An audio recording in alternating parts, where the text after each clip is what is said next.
Welcome to Casual Friday. If you're new to my channel, welcome. This is my weekly podcast in which I talk about what's been going on in my knitting life in the past week. I also upload a technique video once a week on Tuesdays that I call Technique Tuesdays. So those are two different types of videos that I upload each week. And in both cases, down in the video description, I include links, time-stamped links that will take you from one section of the video to the other if you want to go back and rewatch something or if you want to skip ahead. So this week in my knitting life, I want to update you on a book I told you about last week called Magic Motifs, this book right here. I want to tell you about Finish It February because that's coming up in a couple of weeks. I want to show you a project that I'm currently working on. And then I'm going to tell you about my next vintage sweater project. So let's get started. So last week I was telling you about this book called Magic Motifs by Carla Meisen. She is a Dutch knitter. She's a master hand knitter. And she wrote this book on how to knit secret messages in your knitting in different ways. And so I was having a lot of fun playing with it. And I left a link down in the video description last week to purchase the book off of Amazon. And over the weekend, I was told several times, well, they're out of stock, they're out of stock. And I did see one copy on eBay that somebody snatched up. And it's been something that a number of people have wanted and been disappointed that they couldn't have. I had a feeling that the book was self-published and that the author would then have the power to either go to a second printing or create an ebook or something like that. Well, one of the people in my Ravelry group contacted the author, and she was just on her way to New York City for a couple of weeks, but she was really surprised to hear that Amazon said they didn't have any copies of the book. She has copies, and you can order directly from her, and she would be able to send it out in a couple of weeks when she returns to the Netherlands.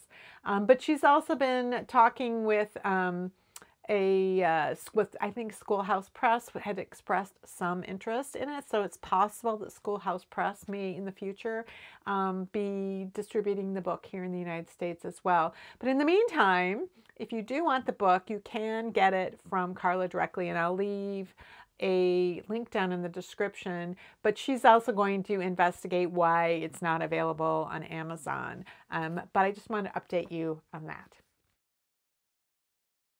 Before I talk about Finish It February, I want to update you on my goal to spin 15 minutes every day. My ultimate goal is to just spin more and have that really integrated as part of my daily life, the way knitting has been. And it's requiring me to build that habit to actually consciously think about spinning, because I'm not a good spinner yet.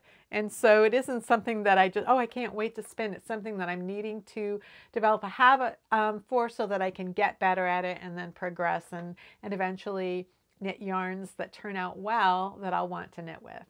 So I started my Don't Break the Chain calendar on January 1st, and I was going great until Wednesday when I forgot to spin. And I had a good excuse for it. I could not sleep Tuesday night. I think I got 3.5, 4 hours of sleep. I woke up at 1:30 in the morning, something like that. And after an hour, of just lying there not getting back to sleep, I got up. So I'd been up since about 2:30 in the morning. And it's winter here in the Northern Hemisphere. And I live pretty far north in the Northern Hemisphere. So it gets dark early. And when it gets dark in the winter here, it gets very dark. So I was sitting at my desk in the evening and I noticed how dark it was, and I thought, oh, it's probably time for bed. And it was only 5:30 in the evening. And I knew I couldn't go to sleep then, because then I'd just wake up at midnight or 1 o'clock again. And so I was just so tired, and I did some things to help to keep myself awake, force myself to stay awake till 9 o'clock. Went to bed, got a really good night's sleep, and the first thing I thought of on Thursday morning was, oh crap, I forgot to spin. So I made up for it Thursday by spinning twice as long, but my concern is not like, oh, I failed because I broke the chain and I didn't spin that one day. My goal ultimately is to create a habit of spinning. So I am completely forgiving myself for missing spinning on Wednesday because I was mentally and physically exhausted. Finish It February is sort of my annual sojourn through my pile of UFOs, my unfinished objects. It started a few years ago, following a full year that I spent going through my unfinished projects and finishing them up. What had happened was that in the first almost 20 years, so like 19, 20 years that I was a knitter, I really was a serial knitter. At first it was because I was a college student and couldn't afford to just, have multiple projects, buy yarn for multiple projects. Typically I was knitting something specific for myself, or I was knitting a gift. And so I'd go to the yarn shop, I'd pick out the pattern, buy the yarn, go home, and I would either finish it or I wouldn't finish it. And over the years, I kind of recognized that really big projects like blankets or sweaters for men were things that maybe were bigger than what I had an interest in finishing. Like I would, after a certain period of time would pass, I would just get tired of knitting that thing. And so I might just not knit at all for a while, or I might decide, oh, I'm going to go to the yarn shop and find something else to knit because maybe I still wanted to knit, but I just didn't want to knit that thing. And what I found over the years was that I never went back and finished those things. So in my mind, it was just like, oh, these big projects are too big to hold my interest, so I really need to stick to projects that are smaller or projects that are for me, like a sweater that will fit me, and I'll maintain more interest in it. During this time, there was no internet that I was finding information about, and I didn't know any other knitters. But in 2005, that changed, and my knitting horizons expanded. So I was meeting other knitters who were knitting interesting things or knew about different techniques, and it was just, my world exploded with techniques and patterns and being able to look at patterns and projects and talk to other knitters online in ways that I'd never had before. And so I started to develop a knitting queue, and my kids were in school. And so I spent a lot of time waiting for them at sporting events or in car line or at doctor's offices. So I found myself needing different types of projects. So I'd keep a sock project in a Ziploc bag in my purse, and I would just pull it out whenever I found myself stuck somewhere for some period of time. And then at home, I would keep the more complicated, larger projects like a sweater project or something that really needed a lot of attention. I would just do those at home. So at that period of my life, I was juggling multiple projects, and then sometimes things would get put to the side for a little while, and then I would return to it later. So I developed this habit of knitting multiple things, having multiple things I was interested in knitting, and I was knitting all the time. So my life changed in that way. So I'm a person who clutter doesn't really bother me. Like I don't really notice it until it starts to physically prevent me from doing something. So when my desk gets really piled high and I can't find the thing on my desk that I know is there, then I will start throwing papers out, putting books away, putting balls of yarn away, and whatever. I have places to put these things, I just don't bother to do it until they are getting in my way. But in the end of 2015, my office had gotten to the point where I didn't want to even walk in here because I felt so crowded in. So this room is very small. It's 7 feet by 10 feet. And I have these storage units around the walls, plus a desk across from me. So the remaining floor space is enough room for a rug that's 5 feet by 7 feet to fit on it. And on that rug is my desk chair, and I'm sitting in part of it right now too. This wasn't here in 2015, but there really isn't a lot of floor space, and it was covered, the floor space there was covered with boxes and bins and bags. And it was driving me crazy, but I couldn't put it away because I didn't have any room to put it away. All of my storage was full. By that time, my kids had grown up and they were in college.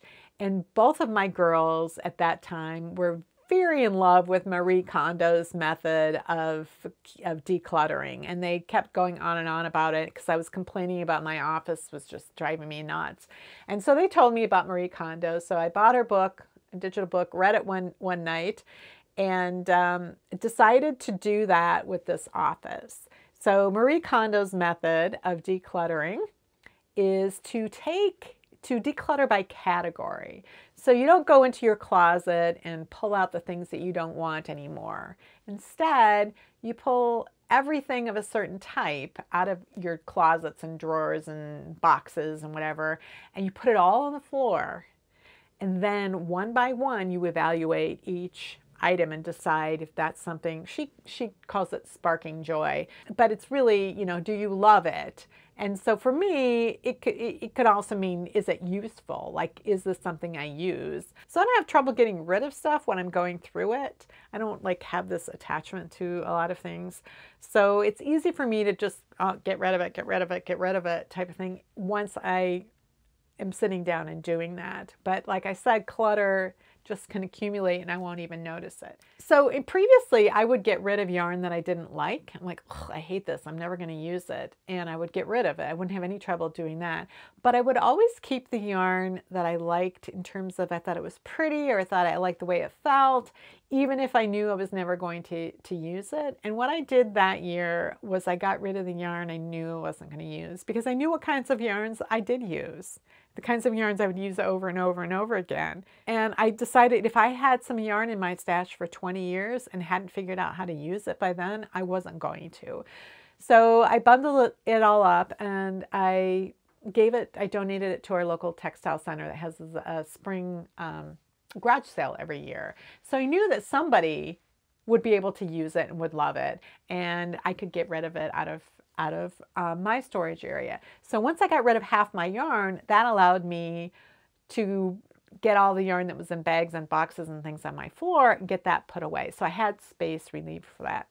So I went through all my tools, went through all my books. I got rid of a few books that really weren't anything that I would ever want to look at or use. I donated those to the textile center. And finally, it was time to go through all of my unfinished projects. And I just didn't have an idea of how many there were. I knew there was a fair number, but I really didn't know. I opened up every bin, every box, every drawer, every place that I had a project, and I put them all on the floor, and there were more than 40. I think there was 43 projects. So it made me a little sick to my stomach. But then I sat and thought about it for a minute, and I thought there have been years where I was really knitting just so much. I would knit 40 or 50 new projects and finish them in a year. And this was 40 projects that were already started. So I figured that this was a year's worth of knitting.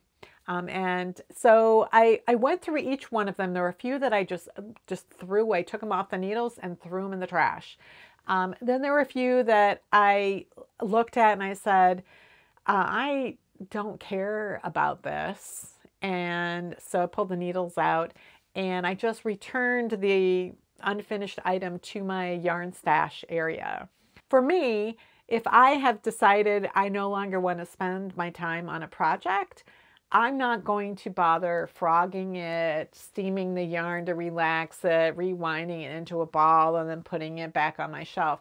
I'm spending time on something that I no longer care about. So for me, I just return it to my yarn stash if I want to use that yarn again when I'm excited about a project. Then I'll frog it, steam it, rewind it, and I'll be excited to use it. But at this point, when I'm saying I don't want to do anything to do with this project anymore, I'm not spending more time on it.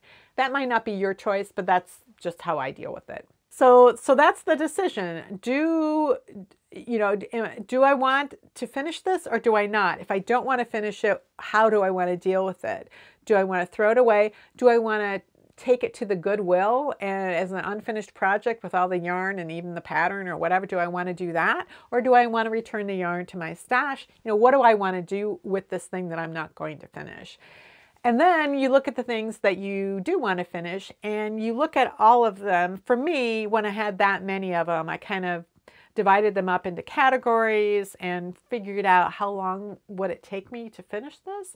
And what I did at the beginning was plowed through all of the really quick things, because I had things where all I needed to do was weave in 2 ends, like in a hat or a dishcloth, and then I could cross it off my list. So I wanted to make as much progress early on as I could, and so I crossed all those off. And then throughout the rest of the year, I would finish a sock, pair of socks, and then I would do a blanket square, and then I would do a sleeve on a sweater, and then I would do another pair of socks. So I just kind of wanted to keep myself interested and engaged and not have it be a chore.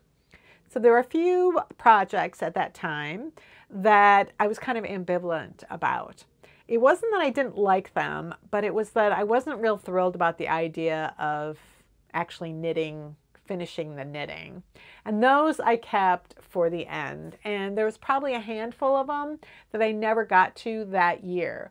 But during the course of this year, as I was sharing my progress with my year of getting things off the needles, somebody remarked to me that every February she just finishes as many projects as she can. And she just does that in February, and then when March comes along, she does whatever she wants with her new projects and carries on. And she just does that every February. And I thought, what a great idea. So at the end of 2016, I had finished, I think, 33 projects. I'd thrown away a couple, gave away one, finished 33, and there was a handful that just I wasn't really interested in. This is the end of 2016. Well, at the beginning of February is in the beginning of the year, and in the 1 month between the end of 2016 and February, I had not accumulated any new projects. So I didn't do Finish It February that year, but in 2018, I did. And I was stunned that in 1 year, I accumulated as many new UFOs as I had. I was really kind of shocked by it. And this happens to me every year. I think, oh, this year, it's not going to be that many. I can only think of, off the top of my head, I can only think of a couple of things. And then I'll pull them all out and it'll be like 15 of them. So once again this year, I have in my head, there's only 2 things. And one of them is something I'm working on right now. And then the other one is something that has been on my mind, and I knew that I would address it and Finish It February. But I really can't think of anything else. So in the next couple of weeks, I'm going to be going through my office again. I'm going to go through my yarn again. I haven't done that in a few years, and I was really working on knitting down on my stash this year. I didn't buy a lot of new yarn. 2 of the 3 sweaters I knit last year were from stash yarn. And so I really kind of knit through a lot of yarn that I really like. And so I want to go through everything I have and really pay attention to it. I often say that I don't stash yarn, but I will buy self-striping sock yarn because I can always use that. And I was just kind of looking over at my stash, it's over here, the other day, and kind of doing a mental count of all of the balls of sock yarn. And it was one of those things like, I can't believe I have that much. That makes me feel a little sick. So I want to go through and evaluate the sock yarn I have, because some of it has been there for years. And whenever I go look, I'm going to knit a pair of socks. And if I've been pushing those balls of yarn to the side for 10 years, because I wasn't thrilled about knitting socks with them, I think I'm going to get rid of it. And again, the Textile Center is going to have a garage sale in April. So I'm going to pull everything out of my yarn. I'm just going to redo this whole process I did 4 years ago, go through all my yarn, and then go through my projects and see what I have. So I'm encouraging you, inviting you to do this too. I'm going to start a thread in my Ravelry group called Finish It February. And so if you want to join along with this, you can participate in any way you want. You can tell us how many projects you have, what you are planning to do with them. You can take pictures of them if you want. And then as we go through February, you can post the things that you've completed. So some people really like to feel like they're going through this with somebody in a knit-along environment, and some of you are going to think, oh, that's a great idea. I'm not sharing this with anyone. I don't need to do that. So it's totally up to you whether you do it, with anybody, whether you do it in July instead of February. It's totally up to you. But that's coming up in just a few weeks. So this is the sweater I am currently working on. It's a sweater for my daughter.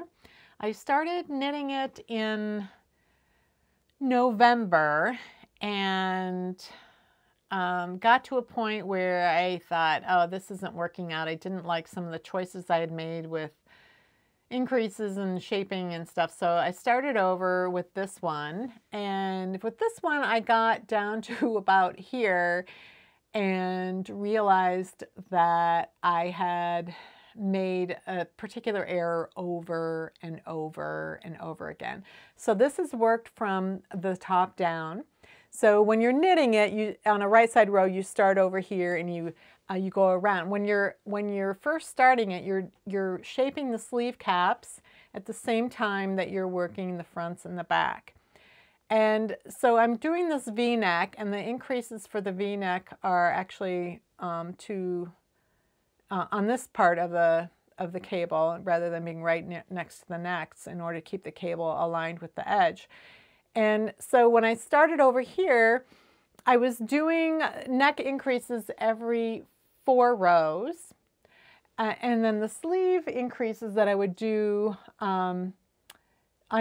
for each sleeve, that I would do them every 2 rows. So every right side row, I was doing sleeve increases over here and over here. So I would check at the beginning of the row, is a time for an increase at the neck? Has it been 4 rows? Yes? Okay, then I'll do the increase. No? Well, then I want to do the increase. Then I would do the 2 increases for the sleeves. I come around the back, I do the increase for this sleeve. And then I would just be knitting a few more stitches, and then I would just automatically do another increase. So it's doing the increases on the neck every 2 rows. And so part of the problem was that once I'd seen that pattern of doing it every 2 rows, I just kept continuing that. So I was nearly at the bottom, and I had an extra 7 increases over here that I did not have over there. It was, if I had done it once, if I'd made that error once, I could have fudged it, but I just too many. And so because of this was my second time getting to that point in the sweater, I got a little disgusted and I put it to the side. So last weekend I ripped back 5,000 stitches, and I spent all weekend knitting back to the point where I had been. And then since then I've knit, I got past the sleeve shaping and put that on waist yarn, and now and the neck shaping's all done, so now I'm working straight. So my daughter, she's 22, and so she wants a sweater that just kind of comes down to her natural waistline, which is one of the reasons I wanted to knit it top down, because I wasn't really sure where that was going to be on her. On me, I know how long I like the body, so I can knit it bottom up. But that's where I am on this particular sweater. And I'm hoping to get it done in the next couple of weeks. So if that sweater that I'm knitting for my daughter looks familiar, it might be because I'm wearing a sweater that's pretty much the same sweater. Sweater I'm knitting for her is based on this sweater, but there's not a pattern for this sweater. I looked up on Ravelry yesterday. I was curious about when I first designed this sweater, and it turns out that I started knitting it January 9th, 2010. So it was 10 years ago yesterday that I started this sweater. And I got the back and the 2 fronts done, and I put it to the side. And this is one of the projects that I addressed in 2016. So it sat in my bins for 6 years, and I didn't remember it, and I did come across it every so often and think to myself, oh, I should finish that. And I wouldn't see the yarn. It wasn't with the yarn. I didn't know where the yarn was. I assumed it was in a bag or a box somewhere. So when I pulled everything out, I pulled all my yarn out and I pulled all my projects out and I sorted through everything, I realized that when I put the sweater to the side, I had left the yarn in my stash and I had used it in those 6 years. I did have a couple of the projects that I'd used some of the yarn for. One of them was like a baby sweater that I'd used to teach a class at the local yarn shop. So it wasn't like it was a gift, and it was in a drawer. So I was able to salvage some of the yarn, but I didn't have enough to complete it. And I had switched computers by then. I had originally designed and charted out the sweater fronts in a spreadsheet using a knitter's font. And that was when I had a Windows PC, and then I currently had a MacBook Pro. And so I could open up the spreadsheet, but the fonts were all crazy. And so in 2016, when I was going through and trying to recreate and try to replan things, I was working from a weird spreadsheet of information and drawing things and calculating, and I had to re-knit the front. I had to get some additional yarn, so I bought this contrast yarn, and I had to re-knit the fronts because there was a design flaw. There was issues with the fronts. So I re-knit the fronts with the contrast, and I used the previous fronts to knit the sleeves, and then I borrowed from the baby sweater to finish up one of the other sleeves, and then I did the cuffs in the contrast and the front ribbing in the contrast yarn. So those are the challenges that you have when you put something to the side for a long time. I couldn't remember why I had put it to the side, so it took working with it for a while to even remember or see what the problem was that would have caused me to put it to the side. For all I knew, I just gotten tired of it. Like, I have a 3-week tolerance for working on the same project, and then I need to put it to the side for a few months. And so as far as I knew, that was the reason I'd put it to the side, is that I'd gotten interested in knitting something else. I didn't know. So when my daughter said that she would like to have a sweater like this, I want another sweater like this in another color. And so I've been thinking about actually, and people have noticed it on the channel and have asked about it. So I've been thinking about, well, how was I going to design it so that other people could knit it? And I had originally knit it in pieces, bottom up. And because it's 2 colors, that makes a lot of sense.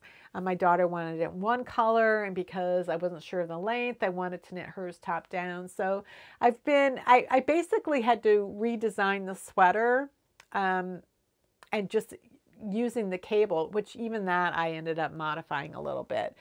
So it's kind of an interesting exercise to go back and look through your notes and what you're maybe if you have any information about what you were thinking, and then to reimagine it in a completely different way and try to think about, well, if I'm going to create this as a written pattern, a published pattern, what makes the most sense? And I'm not sure that this construction makes the most sense. It might, if you're going to knit it in one color, like I am for my daughter. If you want to knit it in multiple colors like this, probably not the easiest way to do it in that top-down method. I don't know.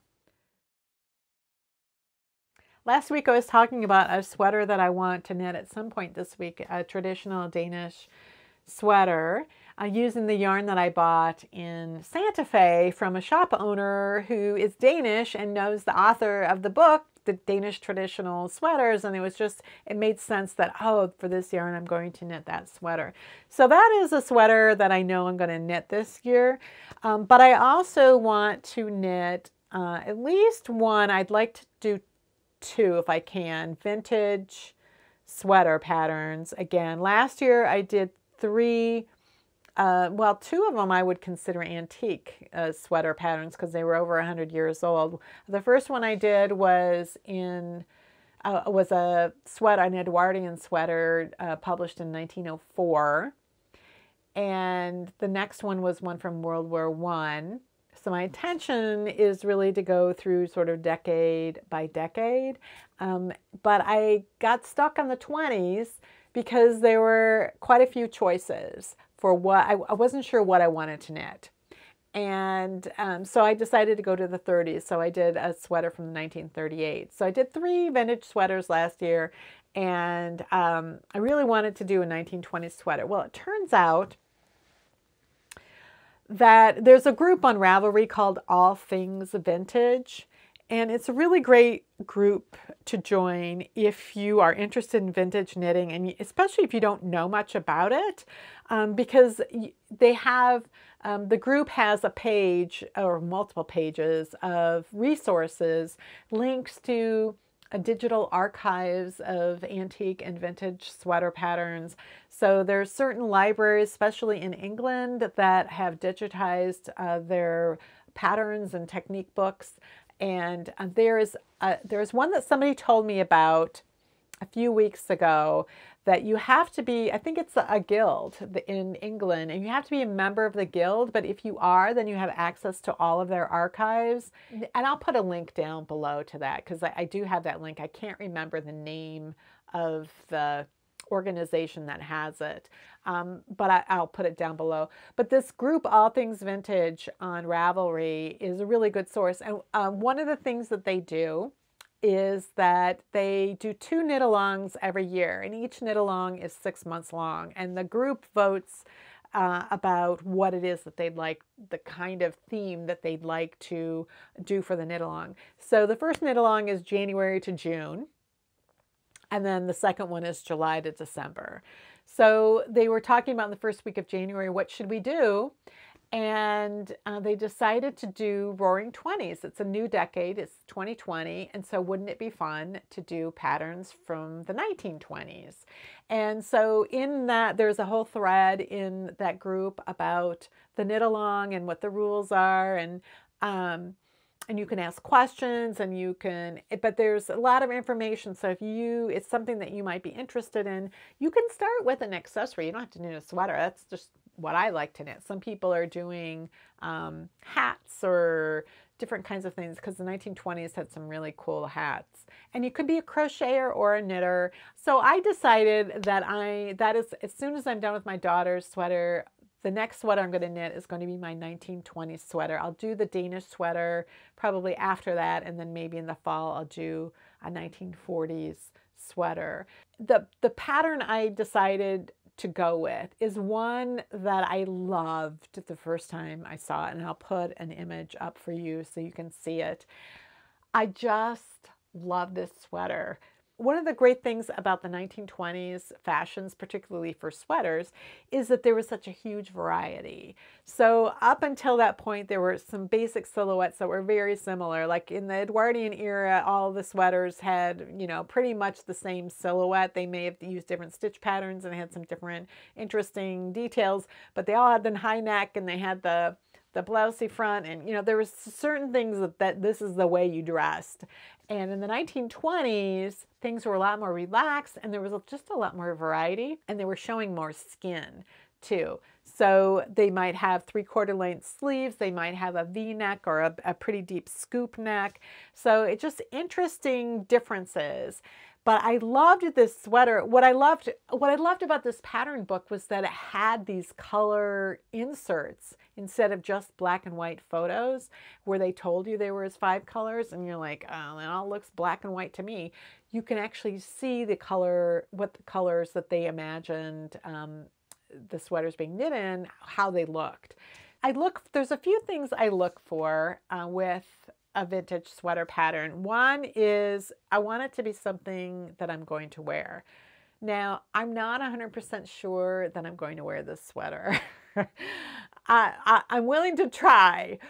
I'm not 100% sure I can pull it off, or that frankly, that it'll be warm enough in Minnesota. I, usually am layering. My sweater is a layer, and this one is something that doesn't really have layers, and that's what you're wearing. So I do want it to be something that potentially I could or would wear. I wanted to have something interesting about the construction. I want it to be different than something I've done before in some way. And I'm interested in some of the techniques, like how are they using techniques in this sweater differently than I may have used them in more contemporary sweaters. So I'm looking for a challenge. I'm looking for something that's going to be hard. Like in the Edwardian sweater, the reason I knit it was because I didn't understand how the two fronts of the sweater were supposed to be joined. Um, I, I, I didn't understand it. There was each half of the front had as much fabric as the whole back, and so and it was supposed to be buttoned in the front. There were no buttonholes. The finishing instructions were to line the fronts with silk and then to sew the button and buttonholes. Where? Like how? And how much is there overlap? How much overlap? And all I had was a drawing to go on. There was no clear photographs. And when I eventually did find a photograph of somebody wearing the sweater, you couldn't see where the buttons were. So that challenge to me was figuring out how that sweater was supposed to be buttoned together. And I may have figured it out correctly. I might not have, but I figured out a way. Then the World War I sweater was, it was a silhouette that I really liked. It's just a basic cardigan. It had a shawl collar, but the instructions for the collar were missing from the pattern. It wasn't like there was a page missing. It was that there was a printer's error. They had directions for the sleeve down to where you transition from the sleeve to the cuff. So they had that transition where you're doing a bunch of decreases to knit the cuff. No information about how the cuff was to be knit or how long it was to be knit. And then the next instruction. So the next instruction after the decrease instructions for the cuff were to repeat the last 3 rows until 2 stitches remain. And that was actually the last line of the instructions for the collar. So there were no instructions for the collar at all. And I had to figure out, based on that one line of instruction, how the collar was likely to have been knit and shaped. So that was the challenge for that sweater. And for the 1938 sweater, the challenge was, well, it was really interesting. It had a really interesting technique used to create the upper part of the sweater that I've never seen used in any other sweater pattern. And I wanted to experience knitting that so that I could understand better how it worked and potentially use that myself in a future design of my own. So there's always something I want to learn. And so for this particular sweater, I was looking at it and I didn't know how some of the elements were done. If you look at the sleeves, there are some slashes in the sleeves right here that help make it poofy. And the collar is with those colored squares was really interesting, and I was curious about how that was done. And so one of the things that I do this with most sweater patterns, but it's really essential for me to do that with the vintage sweater pattern, is they only give you one size. And luckily that size is typically close to something I am. So if I need to modify, it's pretty easy to do that. And one of the things that I learned from the Edwardian sweater was that the construction process is often quite different than we normally see in contemporary sweaters. So sometimes they start at the bottom of the back, come up to the shoulders, and then go over the front. So the 1920s sweater does that because it has this very horizontal color block pattern that is maintained on the sleeves. And so you start at the bottom of the back, and you work up to the armholes, and then you cast on a bunch of stitches, and then you're knitting the back along with the sleeves at the same time, and then you have to bind off for the back of the neck, and then you come up to the shoulder, and then you have to reverse everything you did on the back of the sleeve so that you're mirroring everything down on the front, and at the same time you're shaping for the neck, and then you you go down to once you get past the V-neck and everything's joined up again, you go down the front. So in the end, you have kind of this T-shaped sweater that is sewn under the arm here and then down the sides, but it's all knit in one piece. So the challenge for that is they don't give you gauge, and they tell you one size. The size is 36, but they don't tell you, is that to fit a size 36, or is the finished size a 36? So the way you figure that out is by looking at the number of stitches that you have to cast on. Well, the number of stitches you have to cast on for the back didn't seem like it was going to be enough for someone that was size 36. Well, it turns out that the front is larger than the back, so by about 4 inches. So, so when you combine the two together, it's just under 38 inches. So you could assume that, oh, they're talking about it's to fit a 36-inch bust. But when you read in the pattern pamphlet, it does tell you all of their different yarns and how many stitches per inch they knit up to. So the yarn that my pattern calls for knits at 5 stitches per inch. They don't say how many rows per inch, just how many stitches per inch. And then they talk about if you're substituting yarn and you need a different, to alter it to make a different size, they tell you to measure loosely across the back of the hips, which I thought was interesting. So I don't know if for them, because of the way the 20s fashion and style was, and maybe the way they were binding the chest to flatten it, if that was the important measurement, was the hips. I don't know. But I'm going to fit it based on how big the circumference is and how big, and where I want it to fit on me. So I'm going to go with that. Another challenge is they don't tell you, because they don't give you a row gauge, but it's a very specific number of rows that you have to knit because you're maintaining this very horizontal pattern. And so I had to assume a row gauge that's similar, for most worsted weight yarns, and then count up the number of rows and divide it out and see if that was going to be long enough. And then the sleeve, you have this very specific number of rows and working it, and it's the same circumference all the way down because it's meant to be a close-fitting sleeve. And it has these slashes in it that cause some puffing right here, but it's close fitting all the way up here. It's only 11 inches in circumference, and I'm worried about getting that to fit. Our armholes were much closely fit back then, and part of that was because the arm side itself was up here further on the shoulder when they were knit in pieces, and this is all knit in one piece.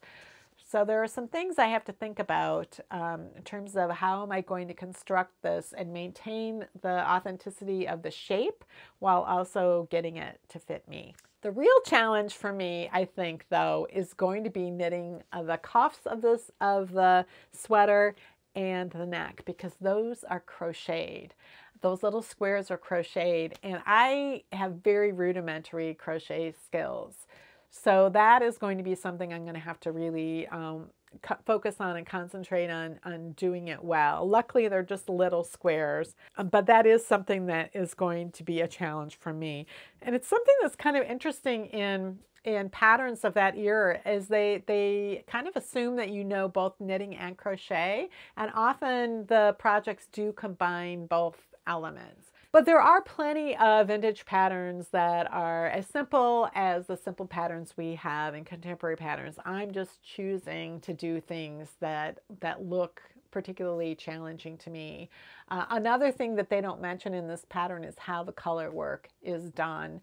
I am going to assume color block technique of intarsia, not stranded color work, because they're spaced too far apart to make that really practical.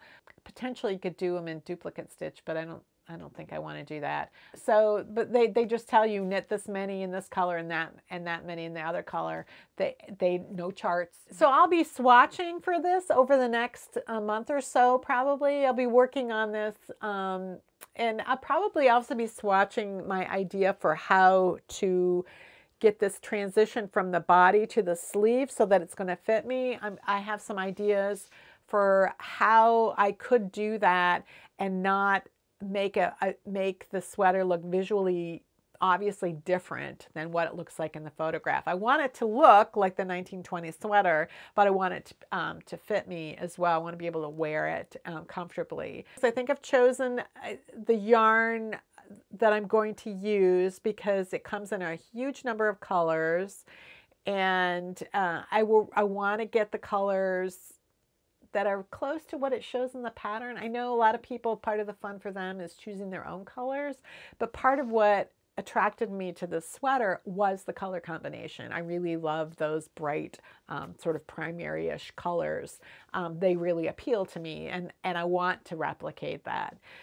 So we'll see. I'll keep you updated, and as it progresses. So my due date to complete it is going to be the end of June because I'm doing this knit along. So you might want to join the knit along as well and join the All Things Vintage group on Ravelry and look through all the resources that are available for not just 1920s knitting patterns and crochet patterns, but for the entire range, date range of vintage patterns as well. Well, that's it for this week's Casual Friday.